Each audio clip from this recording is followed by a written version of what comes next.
वंदे मातरम। जय हिंद दोस्तों। पता नहीं आज का लाइव आप लोगों तक पहुंचेगा या नहीं, क्योंकि कुछ टेक्निकल प्रॉब्लम्स है। शायद हमारे लाइव को ब्लॉक किया गया है, लाइव को ब्लॉक किया जाएगा ऐसा मुझे लगता है। लेकिन अगर आप लोगों तक पहुंच रहा है तो इसे शुरू में ही, जब मैं लाइव कर रहा हूं उसी समय अधिक से अधिक अगर शेयर कर देंगे, लोगों तक पहुंचा देंगे तो पहुंच जाएगा। हो सकता है बाद में इस वीडियो को डिलीट कर दिया जाए। तो दोस्तों, आप लोग जुड़ रहे हैं, बहुत बहुत धन्यवाद। बहुत बहुत खुशी है कि आप लोग जुड़ रहे हैं। और आज का जो लाइव है वो आज आपके प्रधानमंत्री यानी नरेंद्र दामोदर दास मोदी यानी प्रधानमंत्री ने जो जुमला छोड़ा है आकर के आप लोगों के सामने, उस पर हम आपसे बात करेंगे, उस पर उसकी व्याख्या करेंगे और उसके बारे में आप लोगों के सामने प्रकाश डालेंगे। हाँ, एक भाई ने कहा 15 लाख के जादूगर, बराबर कह रहे हैं। 20-20 लाख देने का वादा किया था, 15 लाख 20 लाख वैसे ही मिल जाएगा। तो ये जो 20 लाख का पैकेज है उसी तरह का है। आगे मैं आप लोगों को इसकी व्याख्या करता हूं, इसके बारे में आप लोगों को बताता हूं। तो दोस्तों, सबसे पहले तो आपको यह बता दूं कि कोरोना वायरस की सिचुएशन अभी क्या है।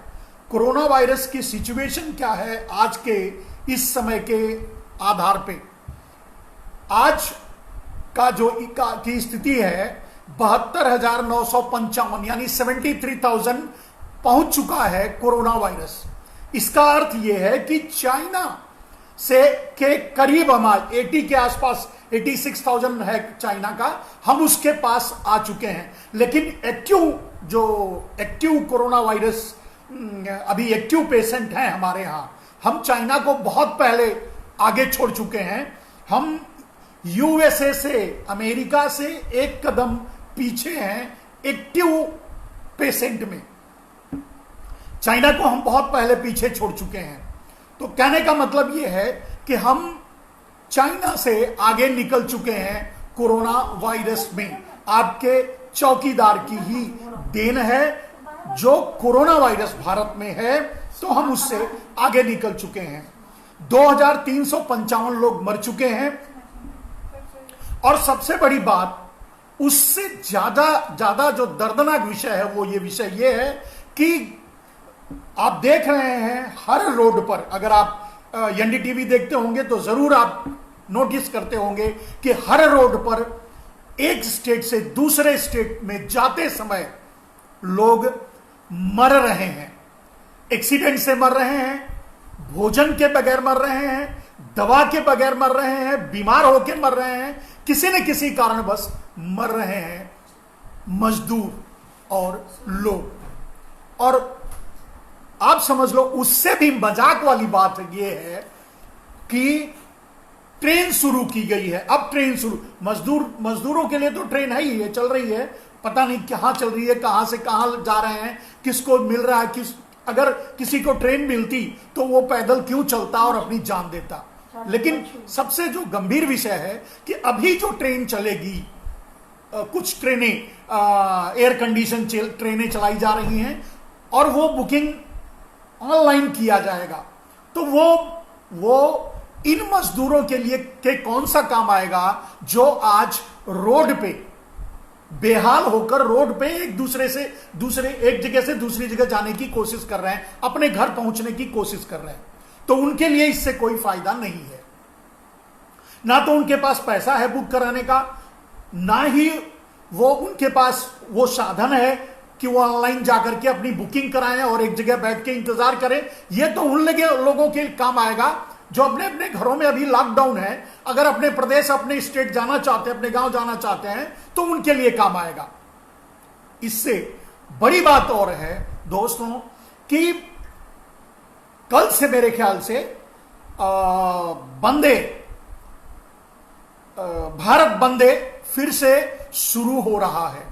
भारत बंदे फिर से शुरू हो रहा है। भारत बंदे का एक चरण पूरा हो चुका है जिसमें विदेशों से लोगों को लाया गया बिठा बिठा करके, और उनको होटलों में और उनकी सुविधा के अनुसार क्वारंटाइन किया गया है। क्या किया गया ये तो पता नहीं।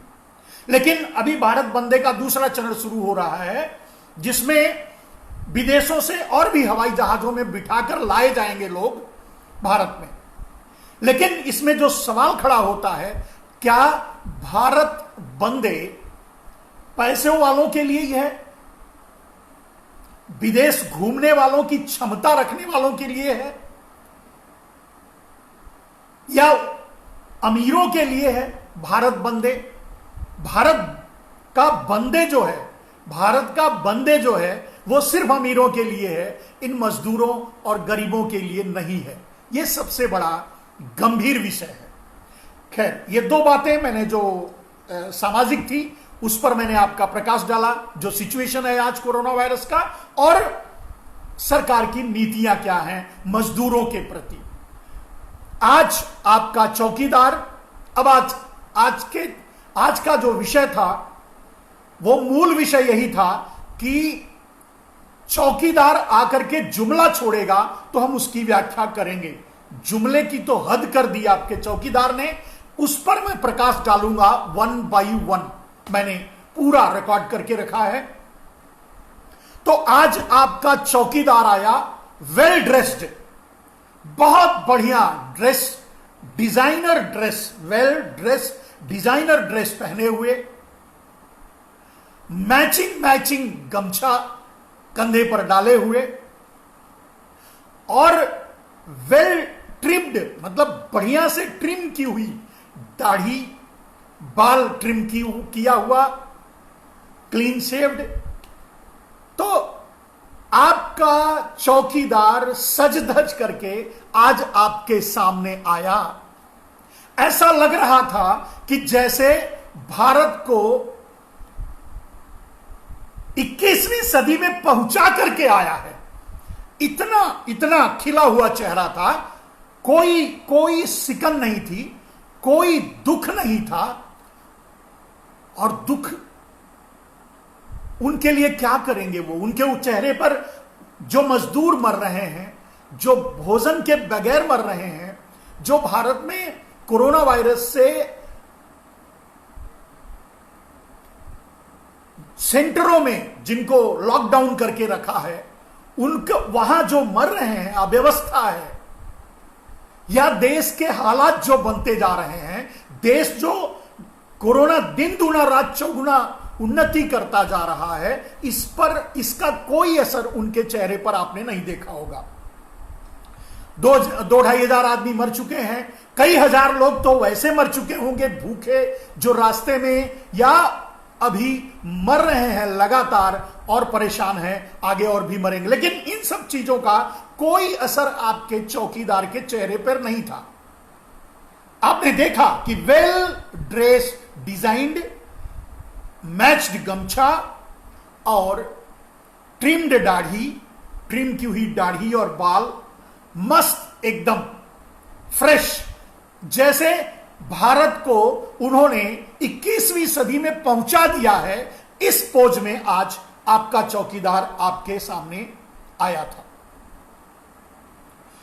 उन्होंने नारा दिया 3 यल का।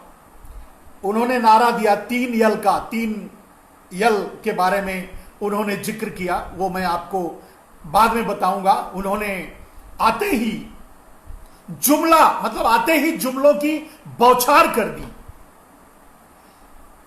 इसे आप आज नरेंद्र मोदी ने जो भाषण दिया उसे क्या कह सकते हैं कि बहुत ही सुंदर स्टैंड अप कॉमेडी, राजनैतिक स्टैंड अप कॉमेडी थी। बहुत ही सुंदर राजनैतिक स्टैंड अप कॉमेडी थी। बहुत ही सुंदर राजनैतिक स्टैंड अप कॉमेडी आपके चौकीदार ने की। तो उसकी व्याख्या हम करेंगे। और उन्होंने अब स्वदेशी का नारा दिया, स्वावलंबी भारत का नारा दिया, उसकी भी व्याख्या करेंगे।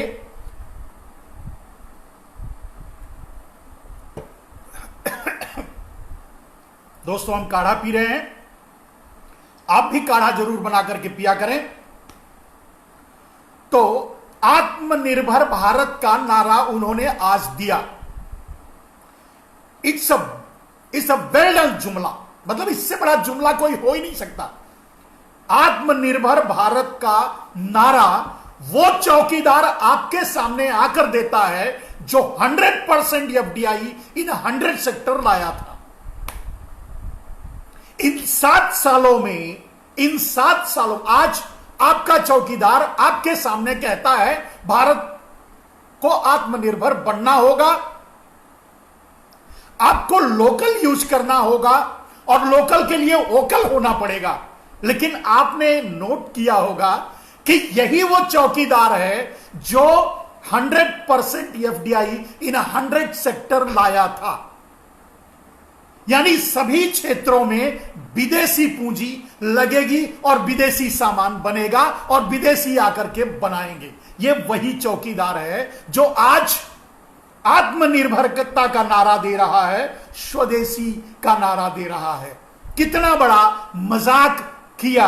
अब इस मजाक पर शायद ही कोई मीडिया चर्चा करे। मैंने देखा, आप भी देखते होंगे, निश्चित है। अगर आप हमें सुनते हैं तो डेफिनेटली एनडीटीवी को जरूर सुनते होंगे। तो आत्मनिर्भरता के लिए उन्होंने क्या क्या कहा सुन लीजिए। आत्मनिर्भरता के लिए 3 यल का नारा दिया। 3 यल क्या है? लैंड, लेबर, लिक्विडिटी और लॉ। अब लैंड की बात करो तो लैंड तो जो जिनके पास लैंड होता वो बेचारे जाकर मजदूरी करते, तो इनकी सीमा से वो बाहर निकल गया। लेबर लॉ आपने देखा, 2 दिन से लेबर लॉ पर घमासान मचा हुआ है। लेबर लॉ की ऐसी तैसी, माने लेबर लॉ की छुट्टी कर दी गई। अब किसी भी मजदूर का कोई हितैषी नहीं है, कोई गारंटी नहीं है। आप अगर अपनी फैक्ट्री में मर जाते हैं तो आपकी कोई गारंटी नहीं। आपकी फैक्ट्री, आपका अब मालिक आपसे 8 घंटा काम लेता है, अच्छी बात है। 12 घंटा काम लेता है, अच्छी बात है। 24 घंटा भी काम ले सकता है, अच्छी बात है। कोई भी माने लेबर लॉ सस्पेंड किए गए, यानी अब आपके लिए कोई दरवाजा खुला नहीं है मजदूरों के लिए जहां वो जाकर के अपने दरवाजे खटखटाएं और कहें कि भाई मेरे साथ ज्यादती हो रही है। तो अब चाइल्ड लेबर का इस्तेमाल कीजिए, अब ह्यूमिलेट कीजिए, मतलब उद्योगपतियों को पूरी छूट दे दी गई कि आप मजदूरों के साथ जो चाहे व्यवहार कीजिए। और सबसे बड़ी बात जानते हैं, इस समय कोरोना महामारी के नाते उद्योगपतियों का जो उद्योग कमजोर पड़ा है, खराब हुआ है, तो उनको नुकसान ना हो जाए। क्योंकि लेबर लॉ को सस्पेंड सिर्फ इसलिए किया गया है कि ये लेबर कल सैलरी मांगने के लिए, तनख्वाह मांगने के लिए लेबर कोर्ट में ना चले जाएं। तो इसके लिए लेबर लॉ को ही खत्म कर दिया गया, सस्पेंड कर दिया गया, कमजोर कर दिया गया। आप अच्छी तरह समझते हैं कि यह किसके लिए किया गया है, अपने उद्योगपतियों और पूंजीपतियों, पति दोस्तों के लिए। दोस्तों, तो आपने समझ लिया कि लैंड और लेबर, लिक्विडिटी आप खुद समझते हैं कि जो भी लिक्विडिटी सरकार के पास है वो उनके अडानी, अंबानी और नीरव मोदी, मेहुल चौकसी या अभी अभी नए भागे, कुछ भाग रहे हैं या भागे होंगे या भागेंगे, या उनसे ही, मतलब मेरे कहने का कि चौकीदार के दोस्तों से तो उभरेगा ही लिक्विडिटी। तो हमको और आपको क्या मिलेगा? मजदूरों का तो नंबर ही नहीं आता, किसी को नहीं मिलेगा। बस ये एक जुमला है। जुमला क्यों है? आपका चौकीदार कहता है भारत को आत्मनिर्भर होना होगा और उसके लिए वोकल होना, नहीं कि उसके लिए सबको बोलना पड़ेगा और बोल करके सबको आत्मनिर्भर होना पड़ेगा।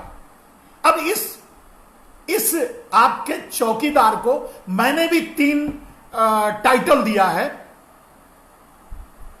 बेशरम और बेशरम, बेरहम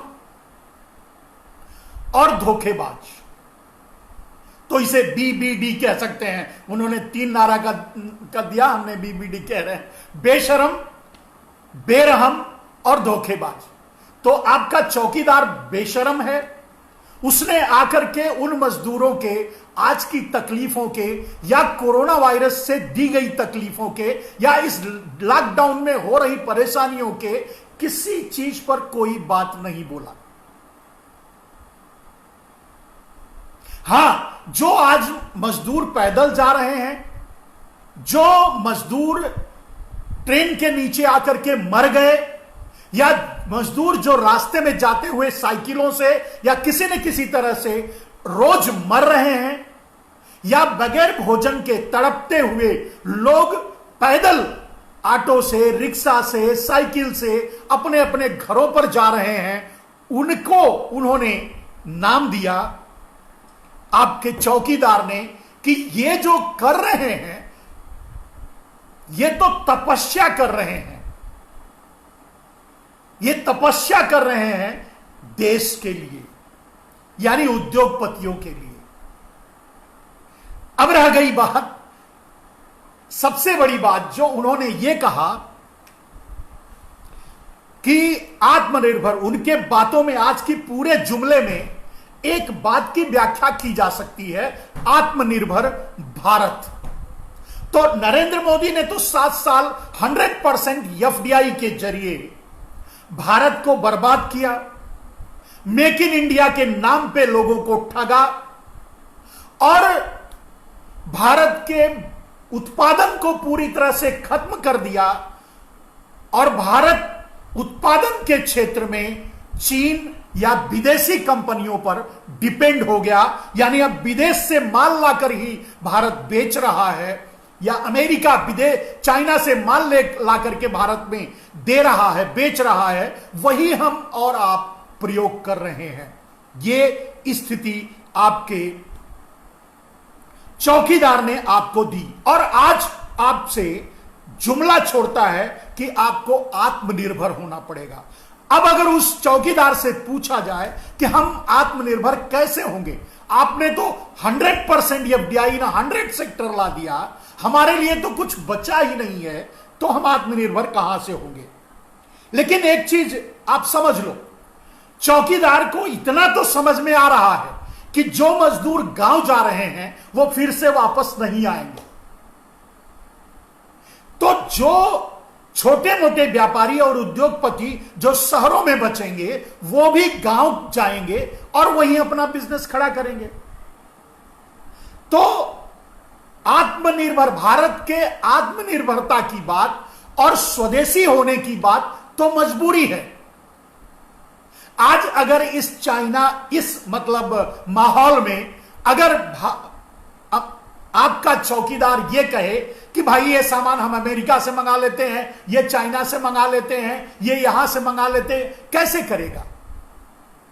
ट्रांसपोर्टेशन ही बंद है, डिस्ट्रीब्यूशन ही बंद है, उसकी सारी विदेशी कंपनियां तो फेल हो गई हैं, और बनाएंगी तो ट्रांसपोर्टेशन करके पहुंचाएंगी कैसे?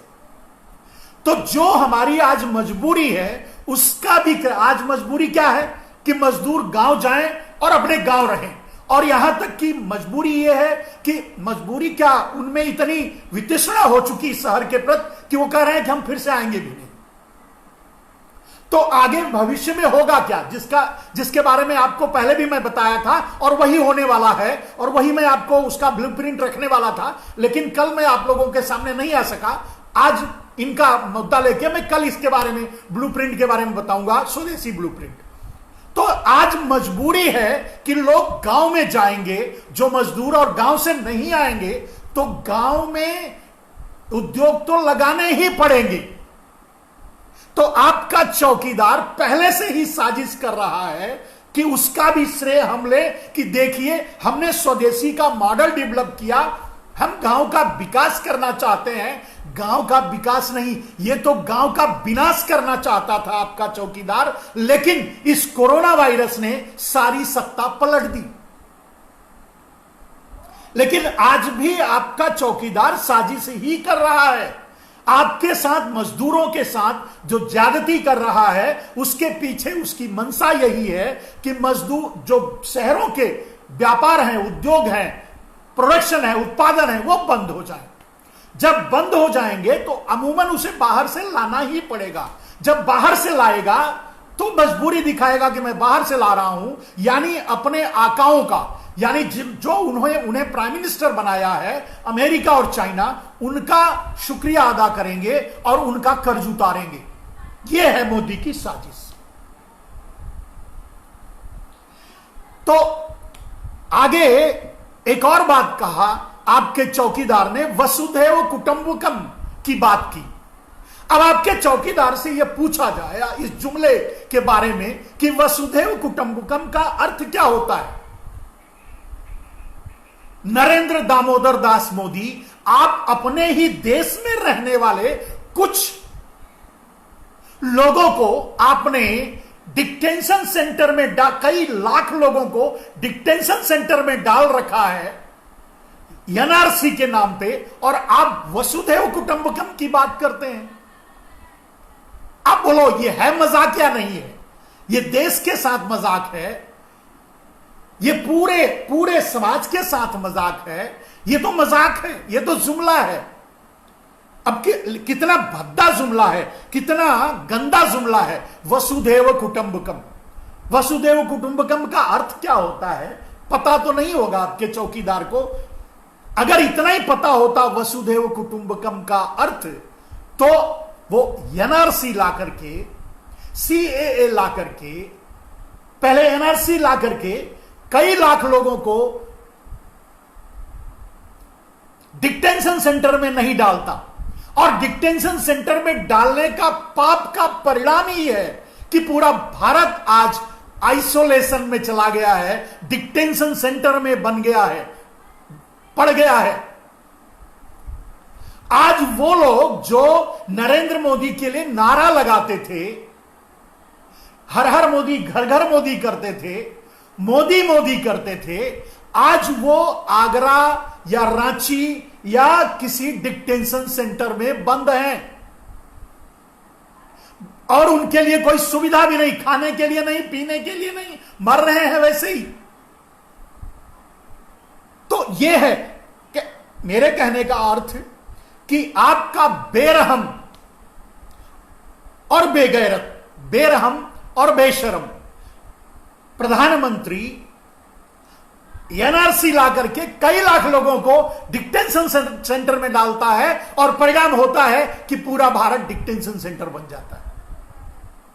कोई बात नहीं। और फिर आकर के आपके सामने वसुधैव कुटुंबकम का जुमला छोड़ के जाता है। शायद कुछ लोग ताली भी बजाते होंगे। और आज तो पूरा गोदी मीडिया यानी मोदी मीडिया जो है वो तारीफों के पुल बांध रही होगी कि 20 लाख करोड़ दे दिया।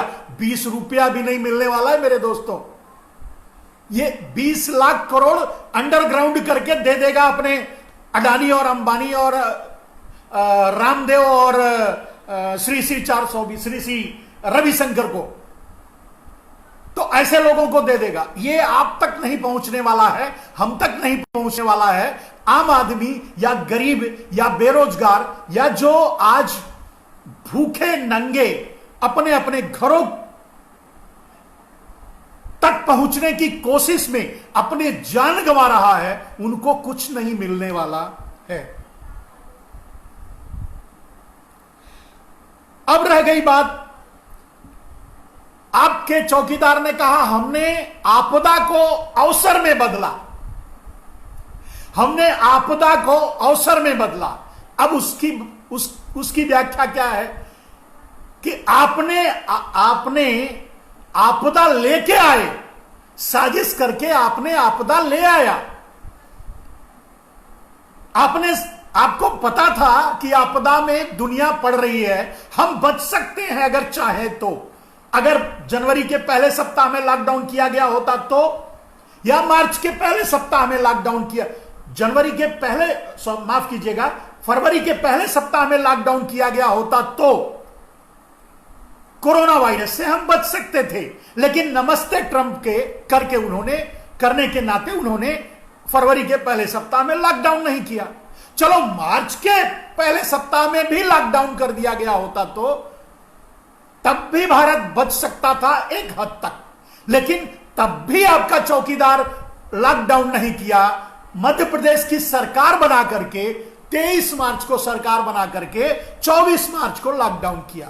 तो लॉकडाउन एक आपदा नहीं है, यह तो लाई हुई आपकी बुलाई हुई विपदा है जिसे आपने लेके आए हैं, साजिश करके लेके आए हैं और अपने कुकर्मों पर, अपने दुष्कर्मों पर, आपने जो किया 7 साल में कुछ नहीं किया। जीडीपी खत्म कर दी, बिजनेस खत्म कर दिया, काला धन गायब कर दिया और भूखमरी बढ़ गई, बेरोजगारी बढ़ गई, किसानों की आत्महत्या बढ़ गई। तो किसी मामले में जब कुछ भी नहीं किया आपने, तो आपको करना क्या था? आपको तो ऐसी ही महामारी की जरूरत थी जिसके चादर के नीचे आप अपने दुष्कर्मों को ढक सकें, और आपने कर दिया। अब आगे बढ़ते हैं मेरे दोस्तों। जीव मात्र का कल्याण, एक शब्द उन्होंने और भी यूज किया, प्रयोग किया कि हम जीव मात्र का कल्याण के बारे में सोचते हैं। हम अपने मजदूर, हम अपने जो इस भारत को खड़ा कर रखा है, जिसके कंधे पर भारत खड़ा हुआ है, हम उस मजदूर का ध्यान नहीं रख पा रहे हैं। तो हम किस जीव मात्र का ख्याल कर रहे हैं, जीव मात्र के बारे में सोच रहे हैं और जीव मात्र के लिए क्या कर रहे हैं, आप खुद समझ सकते हो। जिसने इन बड़े बड़े महानगरों को बनाया, जिसने इन बड़े बड़े महानगरों को चलने के लिए रोड बनाया, तो जिसने इस बड़े बड़े महानगरों में को बनाया, वो उसी महानगर में मजदूर मर रहा है। जिसने इन रोडों को बनाया, बड़े बड़े महानगरों को जोड़ने के लिए 4 लेन रोड बनाया, वो चलते चलते पैदल चलते चलते उसी 4 लेन रोडों पर अपने प्राण गंवा रहा है। जो मजदूर रेलवे का निर्माण किया शहरों को, प्रदेशों को जोड़ने के लिए, वो मजदूर उन्हीं रेल के नीचे आकर के अपने प्राण गंवा रहा है। हम उनके बारे में सोच नहीं पा रहे हैं, ना हम उनको भोजन दे पा रहे हैं, ना हम उनको घरों तक सुरक्षित पहुंचा पा रहे हैं, और हम बात करते हैं जीव मात्र के कल्याण की। अब इन सारे शब्दों को आपको इसलिए बार बार आपके सामने लाने की कोशिश कर रहा हूं कि आप समझिए कि आपका चौकीदार कितनी बड़ी स्टैंड अप कॉमेडी करके चला गया, कितनी बड़ी स्टैंड अप कॉमेडी की है आपके चौकीदार ने। आज इस बात को आपको एक एक शब्द पर हम आपका ध्यान दिलाएंगे। इसीलिए आपसे प्रार्थना है कि ये एक एक शब्द की व्याख्या कोई भी मीडिया नहीं करेगा। इसको अधिक से अधिक शेयर करें, लोगों तक पहुंचाएं और लोगों को जोड़ें। आगे आपका चौकीदार आज भी कहने से नहीं चूका, आज भी वो जुमला छोड़ने से नहीं चूका कि भारत खुले में शौच से मुक्त हो गया है। भारत खुले में शौच से मुक्त हो गया है। भारत आज शौच पर बैठकर भोजन कर रहा है।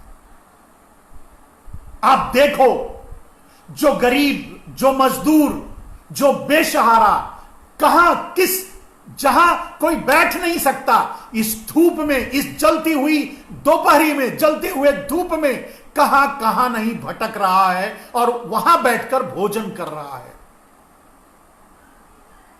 शौच क्या करेगा जब कई दिनों तक उसे भोजन नहीं मिल रहा है। लेकिन मैंने आपके चौकीदार को बेरहम, बेशरम और बेगैरत इसीलिए कहा कि उसे अपनी ही बातों का अर्थ समझ में नहीं आता।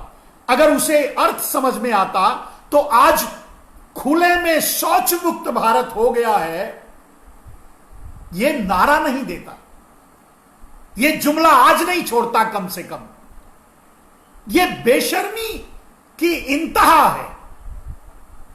भारत आज भूखों मर रहा है, भारत आज रोड पे मर रहा है, भारत आज शिशक रहा है, दम तोड़ रहा है, और आपका चौकीदार आज भी आपको 21वीं सदी में ले जाने का सपना दिखाकर यह कहता है कि भारत खुले में शौच मुक्त हो गया है। अब खुले में शौच नहीं करता, अब वो सबके पास लैट्रिन रूम है, बाथरूम है, और उसमें शौच करता है।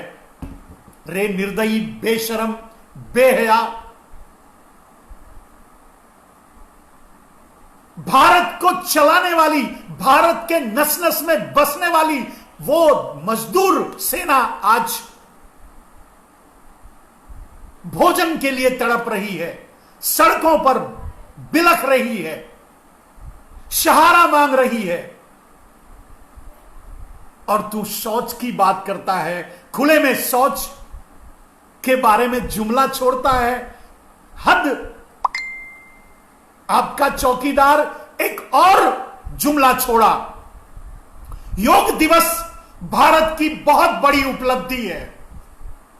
मेरे दोस्तों, आज भी 30% भारतीय, इस बात को ध्यान रखो, आज भी 30% भारतीय 2 समय का भोजन नहीं कर पाते। या तो वो भूखे सो जाते हैं, एक दिन वो भूखे सोते हैं तो दूसरे दिन उन्हें खाना मिलता है, भोजन मिलता है, या कम से कम एक समय तो भूखे सो ही जाते हैं। और इस भूखे भारत के सामने, और इस तरह से अब आप कल्पना करके सोचो इस बेरहम कसाई आदमी की भावना को और इसकी बातों को। साइकिल चला करके हमारा मजदूर हजार हजार किलोमीटर अपने घर पहुंच रहा है, वो साइकिल पर योग कर रहा है।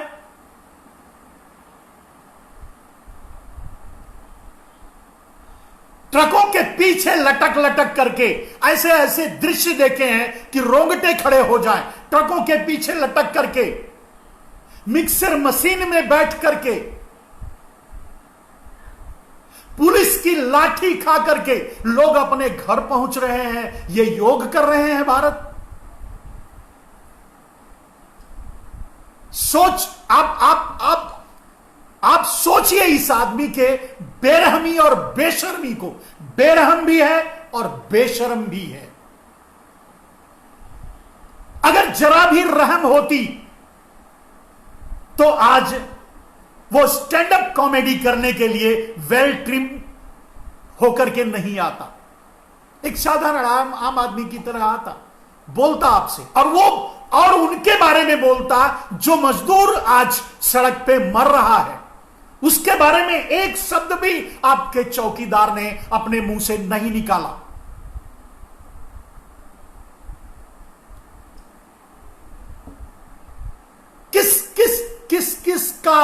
किस उसके जुमले का, किस उसके बेशर्मी से बोले गए शब्दों की व्याख्या की जाए। सोचो, आज इस स्थिति में खुले में शौच करने का जुमला, आज इस स्थिति में योग करने की बात, भारत योग करने लगा है, भारत योग में नाम कमाया, एक दिन करोड़, 100 200 करोड़ रुपए लगा करके एक दिन योग दिवस आप मना देते हो। आपने योग के लिए क्या किया?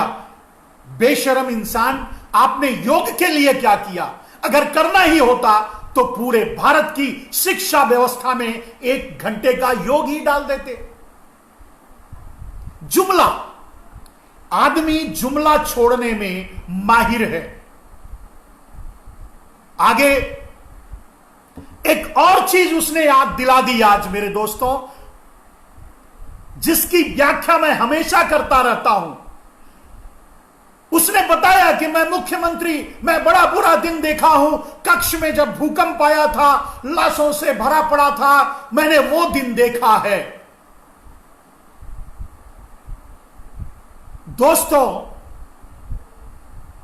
कक्ष में भूकंप आया, अगर उस भूकंप से निकलने के लिए अगर आपने गुजरात के लिए या कच्छ के लोगों के लिए कुछ किया होता तो आपको फिर से मात्र 6 महीने बाद चुनाव जीतने के लिए गोधरा कांड नहीं करवाना पड़ता, जिसकी मैं बार बार व्याख्या करता हूं मेरे दोस्तों।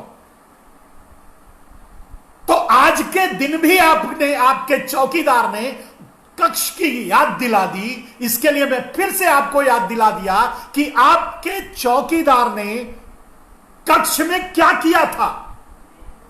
कुछ भी नहीं किया। त्रसित थी वो जनता, कोई संतुष्ट नहीं था, और ना संतुष्ट होने के कारण आपके चौकीदार को यह पता था कि जो चुनाव आ रहा है उसमें भारतीय जनता पार्टी नहीं जीतेगी, यानी मैं फिर से मुख्यमंत्री नहीं बनूंगा, तो उसने गोधरा कांड करवाया।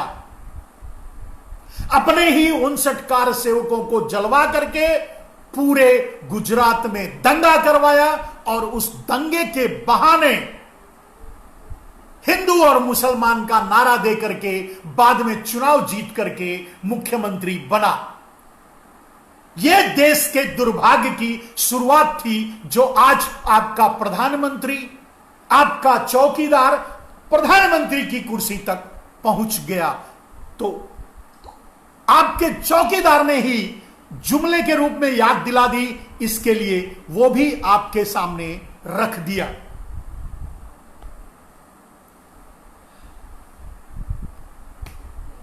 और अब आते हैं उस सबसे बड़े जुमले पर दोस्तों, जो आज आपका चौकीदार बोला।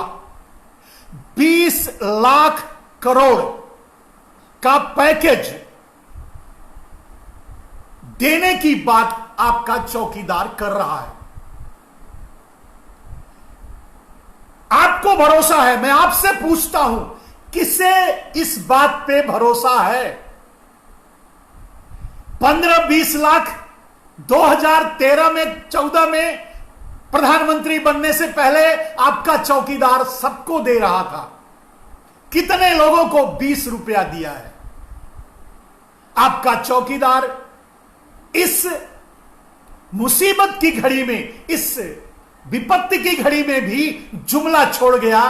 20 लाख करोड़ का पैकेज देगा, 20 रुपया भी आपको नहीं मिलेगा।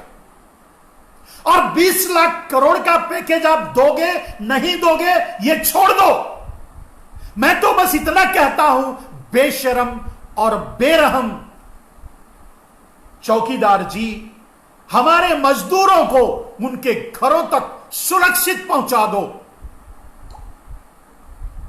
हमारे मजदूरों को उनके घरों तक सुरक्षित पहुंचा दो। हम समझेंगे 20 लाख करोड़ का पैकेज आपने हमें दे दिया।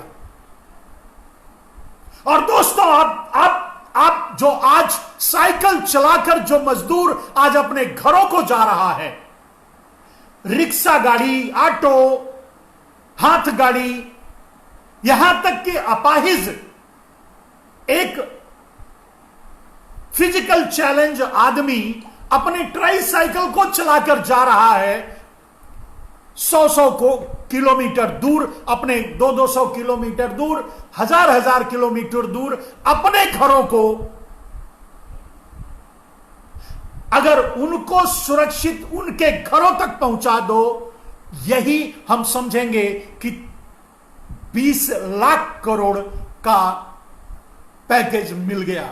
और आप उनसे पूछो मेरे दोस्तों, आपके जीवन में अगर यह अवसर मिले तो किसी राह, जब कोई राह में मिले जो भटकता हुआ अपने घरों की ओर जा रहा है, उससे आप पूछो कि चौकीदार ने, आपके प्रधानमंत्री ने 20 लाख करोड़ का पैकेज दिया है, तो मैं समझूं वो 20 लाख गाली देगा,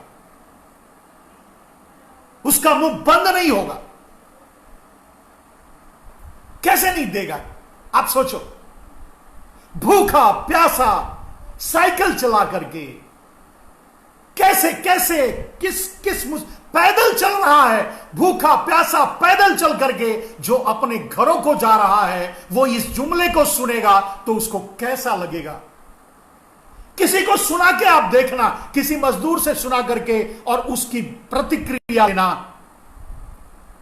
आज आप उसे उसके घरों तक नहीं पहुंचा रहे हो, आप स्पेशल ट्रेन चलवा रहे हो, एयर कंडीशन ट्रेन चलवा रहे हो, लेकिन सुव्यवस्थित तरीके से सारे मजदूरों को उनके घरों तक नहीं पहुंचा रहे हो, ट्रेन की व्यवस्था नहीं दे पा रहे हो, बस की व्यवस्था नहीं दे पा रहे हो, और आप 20 लाख करोड़ की बात करते हो।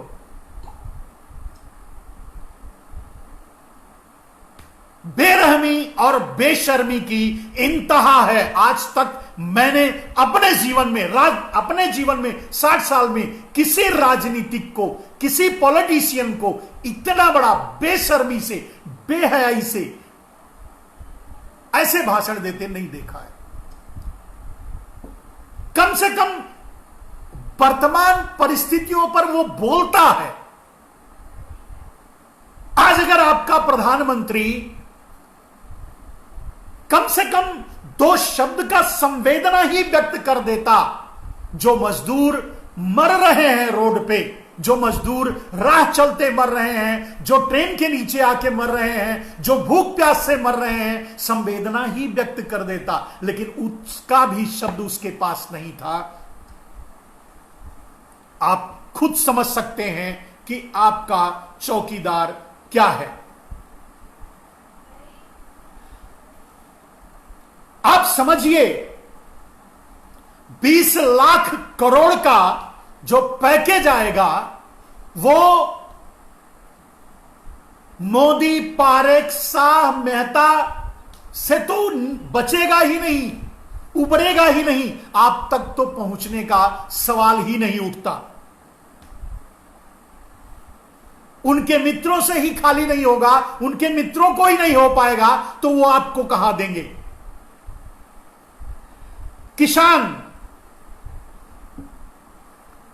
किसान की बात की। आप सोचो, जो भी बेटा आज मजदूर के रूप में मुंबई से, दिल्ली से, कलकत्ता से, मध्य प्रदेश से या किसी भी शहर से एक दूसरे शहर अपने घर की ओर जा रहा है, वो किसान का ही बेटा है।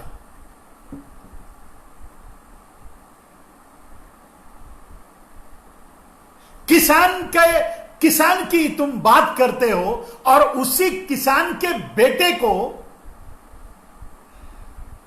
राह में मरता हुआ छोड़ दिए हो, वो मर रहा है।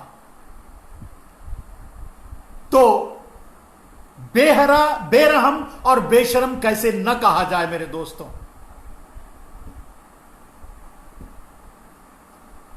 आपके चौकीदार ने कहा कि 7 साल के हमारे काम का नतीजा है कि आज हम कोरोना वायरस से लड़ पा रहे हैं।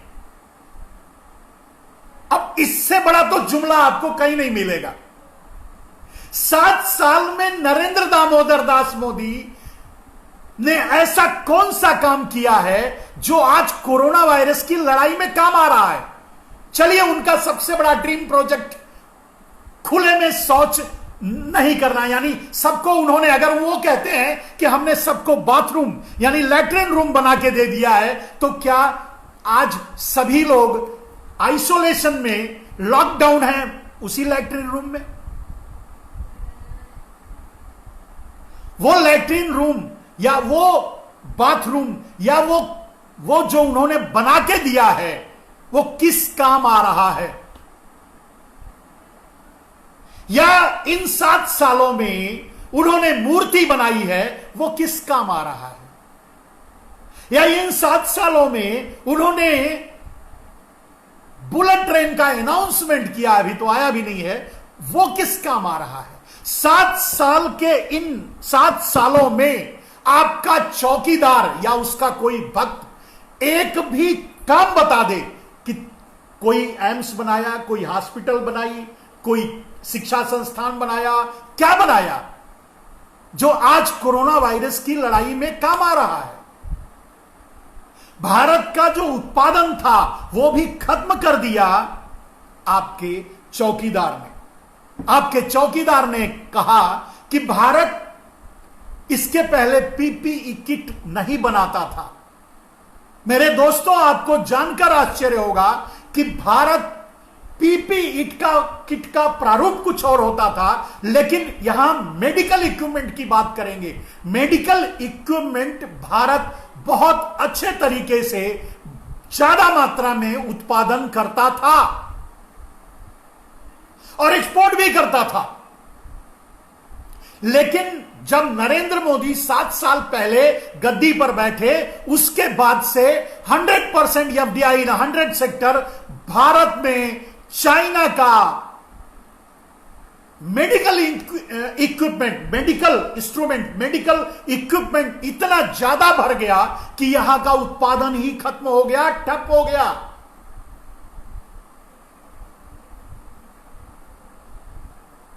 तो यह कहना कि भारत नहीं बनाता था, भारत बनाता था, आप आकर के बर्बाद कर दिए। आप यह कैसे कह सकते हो कि भारत नहीं बनाता था? आप आकर के चाइना के उत्पादन को भारत में झोंक दिया, इसके लिए उद्योग बंद हो गया। मेडिकल इक्विपमेंट की भी बात करें तो भी रह गई बात, अभी जो भारत पीपीई किट बना रहा है या दूसरे मेडिकल इक्विपमेंट बना रहा है, वो तो मजबूरी है। अब जिसके यहां, अब समझो जो कोई प्रोजेक्ट, कोई फैक्ट्री बना रही थी, मान लीजिए उससे रिलेटेड, जो फ्रीजर बना रही थी, फ्रिज बना रही थी, एयर कंडीशन बना रही थी, वही उन्हीं कंपनियों को आपने पीपीई किट बनाने के लिए दे दिया। तो अब उनके लिए दूसरा काम नहीं तो पीपीई किट बना रहे। ये उपलब्धि कहां हुई? ये तो मजबूरी हो गई भाई। आज भारत में भारत का हर आदमी मास्क बना रहा है, हर आदमी मास्क बना रहा है। अभी अगर हम इसको फाड़ करके, सील करके ऐसे लगाना शुरू कर दे, बन गया मास्क। हम मास्क के उत्पादक बन गए, मास्क के उत्पादक बन गए। तो ये तो मजबूरी है, ये बना के, ये विकास कहां है? और इसे आपका चौकीदार विकास के रूप में बता रहा है कि भारत पीपीई किट नहीं बनाता था, अब देखिए भारत बनाने लगा है। इस बेशरम और बेहया इंसान को एक बात बताओ, अगर आपको पता चले कि भाई हम ये प्लास्टिक ओढ़ लेंगे तो कोरोना से, हम मुंह ढक लेंगे, कोरोना से बच जाएंगे, तो हमने मुंह ढकना शुरू किया, तो ये हमारी खोज हो गई या हमारा उत्पादन हो गया। आज हर गली का दर्जी कपड़े को 3 फोल्ड करके, सी करके मास्क बना रहा है। यह हमारी उपलब्धि है। आदमी जब बोलता है तो उस बेशरम को यह भी पता नहीं होता कि वो बोल क्या रहा है और उसका अर्थ क्या है।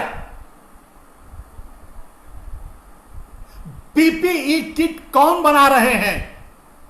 जो कभी छाता बनाते थे, छाता सिलते थे, या रेनकोट बनाते थे, रेनकोट बेचते थे रोड पे रख करके, वो पीपीई किट बना रहे हैं। कौन सी उपलब्धि कर ली आपने? आदमी जब आदमी बेशर्म हो जाता है ना, बेगैरत हो जाता है, तो उसे कुछ समझ में नहीं आता कि वो बोल क्या रहा है।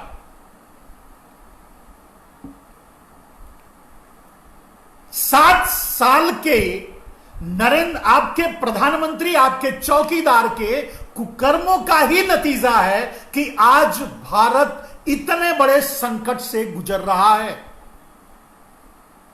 और आपके चौकीदार ने अपने कुकर्मों पर पर्दा डालने के लिए ही कोरोना वायरस जैसी महामारी को भारत में गेटवे ओपन कर दिया और भारत में बुला लिया अपने उस पर पर्दा। तो 7 साल का उसका दुष्कर्म, 7 साल का उसकी अकर्मण्यता, 7 साल तक उसकी अक्षमता ने ही भारत को इतनी बड़ी मुसीबत में डाला है। अगर 6-7 साल सफल ही होता तो फिर कोरोना वायरस भारत में आता ही नहीं। अगर 7 साल वो किसानों के लिए, मजदूरों के लिए, बेरोजगारों के लिए काम ही किया होता तो उसे कोरोना वायरस लाने की क्या जरूरत थी? अपने कर्मों पर पर्दा डालने के लिए कोरोना वायरस फैलाने की क्या जरूरत थी? उसे नमस्ते ट्रंप करने की क्या जरूरत थी? उसे सरकार गिराकर फिर से मध्य प्रदेश में सरकार बनाने की क्या जरूरत थी? अगर वो काम किया ही होता, काम नहीं किया, इसीलिए तो यह दिन आया।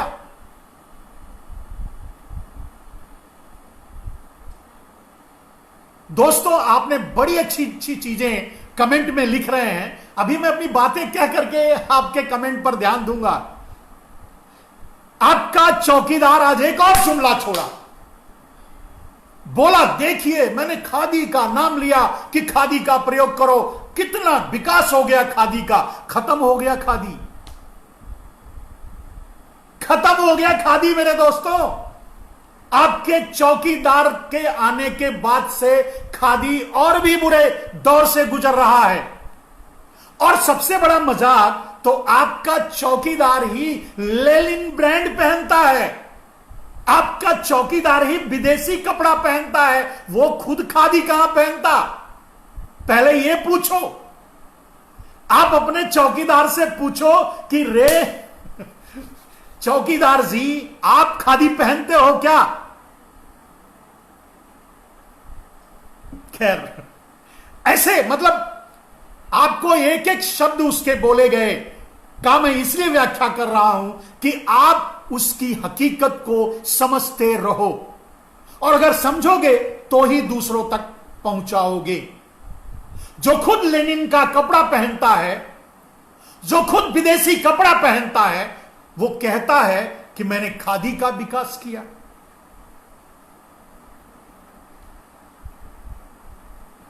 आप समझो दोस्तों, आज खोलने की बात हो रही है, लॉकडाउन खोलने जा रहे हैं, खोलेंगे या ढील देंगे। तो आपको बता चुका हूं 570 केस के आसपास थे, तब इन्होंने लॉकडाउन किया,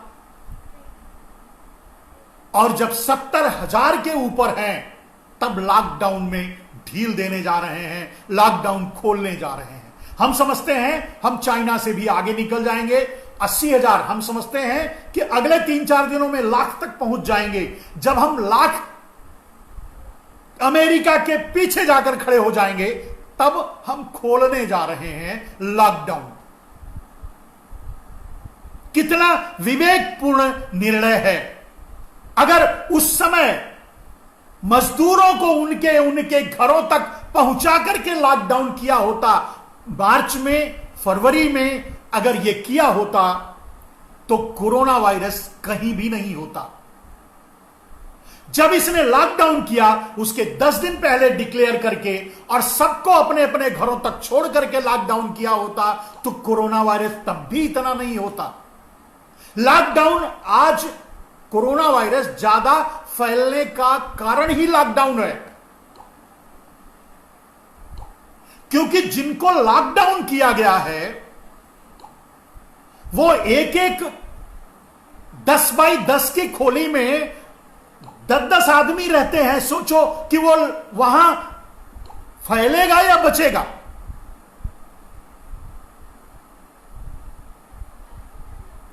तो आपके चौकीदार ने फिर से आपको सपना दिखाया कि हम 21वीं सदी में पहुंचेंगे और हम आपको ले जाएंगे, और भारत को सोचना होगा, भारत को अपनी दूरी तय करनी होगी, भारत को अपना स्थान ग्रहण करना होगा। भारत बचेगा तब ना। अगर तू कुर्सी पर रहा तो भारत ही खत्म हो जाएगा, तो 21वीं सदी की बात करना ही छोड़ दे।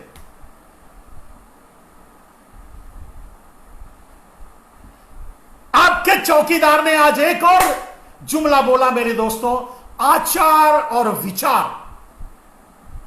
बड़े जोरदार शब्दों में भारत को आचार पर ध्यान देना होगा, भारत को विचार पर ध्यान देना होगा। भारत शराब पीकर आचार और विचार होगा? आप सोच के देखो, अब ये स्टैंड अप कॉमेडी है या नहीं, आप बताओ। शराब पी करके आचार और विचार तय होगा, और शराबियों के पैसे से चलने वाली सरकार आचार और विचार की बात करती है। इससे बड़ा जुमला क्या होगा? आपकी सरकार कहती है अगर मैं शराब नहीं बेचूंगा, अगर मैं शराब बेचना नहीं शुरू किया तो हमारी सरकार चल नहीं पाएगी, आर्थिक संकट आ जाएगा। जब आपकी सरकार ही बेवड़ों के पैसे से चलती हो तो आचार और विचार कहां से आएगा? और जो सरकार शराबियों के पैसे से चलती हो, वो सरकार आचार विचार कैसे करेगी? वो कहां से लागू करेगी, कहां से कायम करेगी, कहां से आचार विचार रखेगी? तो दोस्तों, आपके चौकीदार ने एक और झूठ बोला, एक और जुमला छोड़ा। एक संकट आया था जब Y2K 2000 जब आएगा, वैसा कुछ Y2K का एक संकट आया था कि सब कुछ खत्म हो जाएगा, ये हो जाएगा, वो हो जाएगा। तो उसमें भारत ने बहुत अच्छा काम किया था। अरे वो पूरा का पूरा मसला ही झूठा था, फेक था, और इसे बाद में सब लोगों ने साबित भी किया। तो उस झूठे मसले को कौन सा झूठी सफलता, उसमें कौन सी सफलता और क्या सफलता? वो मसला ही झूठा था।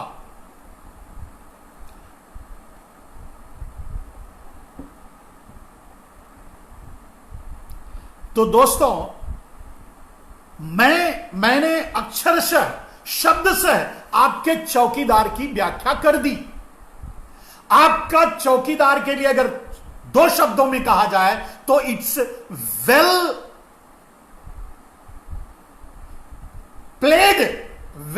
प्लेड स्टैंड अप कॉमेडी थी। Well played stand up comedy. Script तैयार थी, सामने स्क्रीन चढ़ रहा होगा और उस स्क्रीन को देकर आपके चौकीदार ने पढ़ दिया। उसे यह भी पता नहीं रहा कि वो पढ़ क्या रहा है और इसका मतलब क्या होता है। ऐसे ऐसे शब्दों का इस्तेमाल किया जिनका आज तो एक नमक की तरह लगा। अब ये आपका चौकीदार जो भाषण दिया है, इस भाषण को मोबाइल पे ले जा करके साइकिल से घर जाते हुए किसी मजदूर को सुनाओ, या किसी रिक्शा चला करके घर जाते हुए परिवार को सुनाओ, या रेलवे की पटरी पर चलते हुए मजदूरों को सुनाओ, या चलते चलते दम तोड़ देने की स्थिति तक पहुंच जाने वाले मजदूरों को नरेंद्र मोदी का भाषण सुनाओ। कैसा रिएक्शन होगा आप देखो। या फिर आप आपस में एक दूसरे को जरूर इस बारे में, या इस वीडियो के जरिए, या इस बारे में जरूर पहुंचाएं।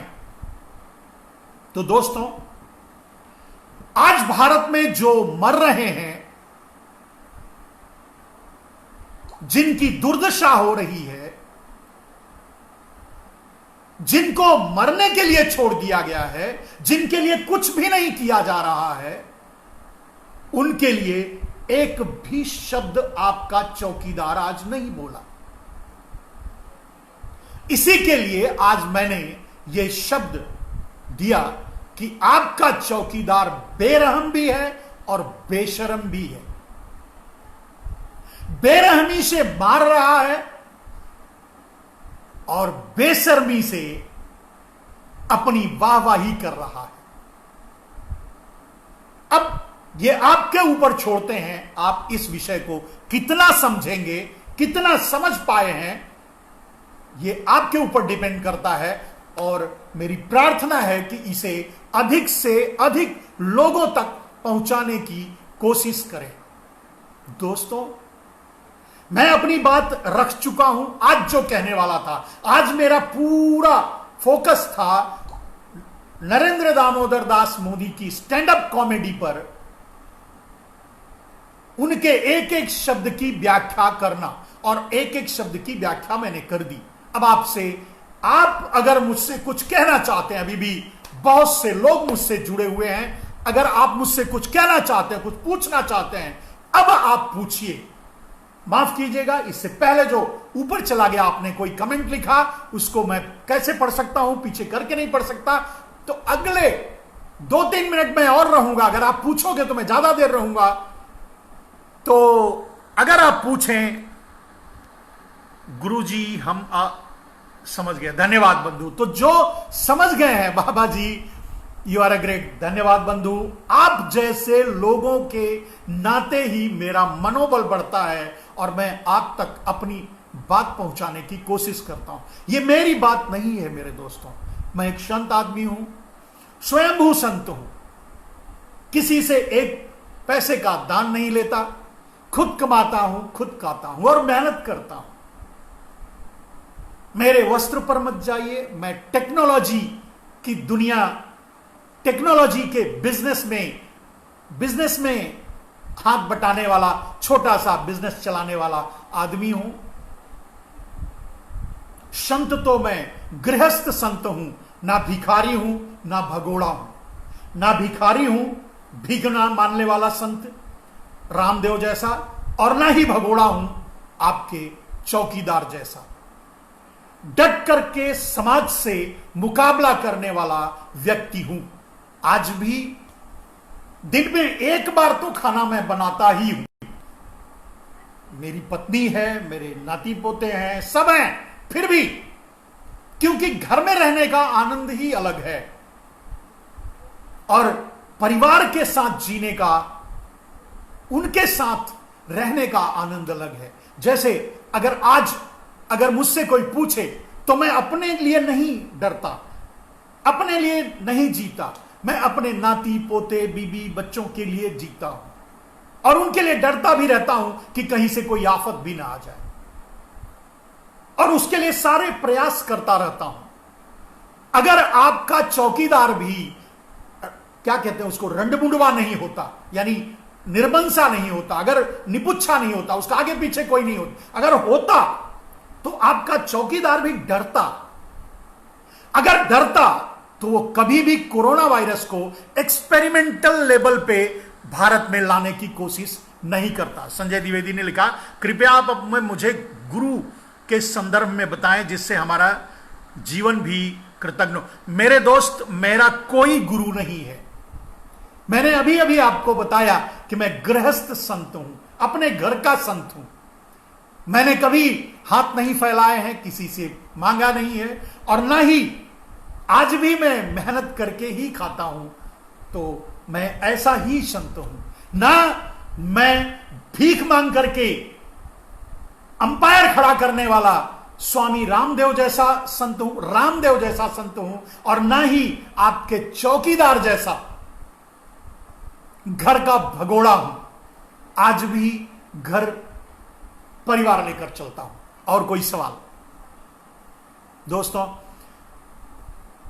आप लोग जुड़े हैं, आपको बहुत बहुत धन्यवाद। अगर कोई सवाल पूछना चाहें तो पूछ सकते हैं। कमल कुमार जी लिखते हैं, वेरी गुड, धन्यवाद बंधु। जहां के इमरजेंसी खाद्यान्न स्टॉक फुल भंडार से देश समाज की विषम परिस्थितियों से लंबी अवधि तक भूख की समस्याओं से लड़ने का सरकार दावा हो, वहां पर भूख से मौत एक सबसे बड़ा। बिल्कुल सही कह रहे हैं आपने, एक बिल्कुल सही प्रश्न उठाया कि भंडारण कई साल तक अगर पैदा ना हो तो भी हम अनाज खा सकते हैं, और वहीं कुछ लोगों को भूखों मार दिया जाता है। यह व्यवस्था की कमी है, व्यवस्था की खामी है। वितरण व्यवस्था की खामी है, यानी सरकार की खामी है। सरकार पूंजीपतियों के लिए बनाई जाती है, उनकी सुरक्षा के लिए। आज आपकी सरकार या जो भी सरकार है, सरकार आज उनकी सुरक्षा कर रही है जिनके पास पैसा है। अगर आप विदेश में रहते हैं, आपके पास लाखों रुपया है, तो आप वहां से विदेश में पैसा देकर आप आएंगे फ्लाइट से और भारत में आकर के एक होटल में, 5 स्टार होटल में रूम लेंगे और 14 दिन क्वारंटाइन रहेंगे। उसके बाद अपने घर जाएंगे। होटल में भी आपका परिवार आकर आपसे मिल सकता है, आपके लिए कोई फर्क नहीं पड़ता।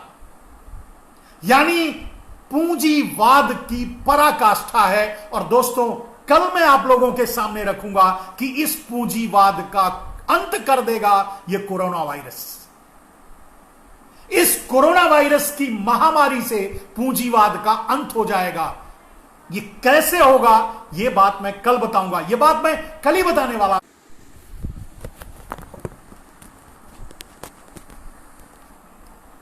तो दोस्तों, अभी भी एक बार हमारे लाइव को डिस्टर्ब किया गया। देखिए, बुढ़े का मानसिक संतुलन गड़बड़ा गया है। अब ऐसे ऐसे लोग हैं भारत में, ऐसे लोग हैं, अब इनके घर का कोई राह चलते रोड पर मरेगा तब इनको समझ में आएगा कि दर्द क्या होता है, इस दर्द का अर्थ क्या है। जो आज राह चलते मर रहे हैं, उनकी तकलीफें कितनी हैं। जब इनके घर में कोई मरेगा तब इन्हें समझ में आएगा, तब ये मेरी बात समझ पाएंगे। आज ये समझ नहीं पाएंगे। देखिए, कहते हैं अपनी जुबान पे भी लगाम लगा। मैंने ऐसा क्या कह दिया मेरे दोस्तों कि मैं कौन सी बात कहा? मैं तो वही कह रहा हूं जो आपका चौकीदार कहा, मैं तो उसी की व्याख्या किया।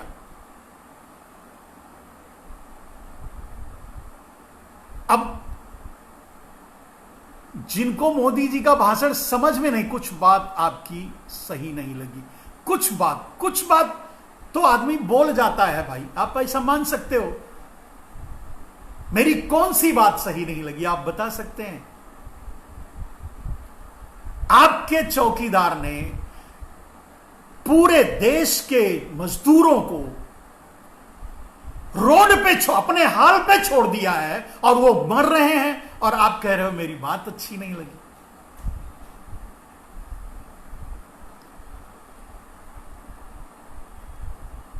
चलिए, तेरे सलाह की जरूरत नहीं है, मरेगा। आपके घर में भी कोई मरेगा दोस्त, कोरोना वायरस से ही मरेगा। ईश्वर सब जगह है। कभी भी अहंकार नहीं रखना चाहिए। जो आज दर्द से छटपटा रहे हैं, अगर उनके दर्द को आप समझ नहीं सकते, तो आप या मैं, चाहे जो भी हो, फिर वो इंसान नहीं है। जो आज भूखे पेट सड़क पे घूम रहे हैं, अपने घरों को साइकिल से जा रहे हैं भूखे पेट, उनके दर्द को अगर आप समझ नहीं सकते, चाहे आप हो, चाहे मैं हूं, चाहे आपका प्रधानमंत्री हो, चाहे राष्ट्रपति हो, चाहे कोई भी हो, फिर वो इंसान नहीं है। इंसान तो हो ही नहीं सकता। चलिए, हमने 2-3 मिनट का समय दिया था, 5 मिनट आपको दिया, बहुत बढ़िया। कुछ लोग विरोध कर रहे हैं, कुछ लोग गलत कह रहे हैं, कुछ लोग सही कह रहे हैं, यह आपकी मर्जी है।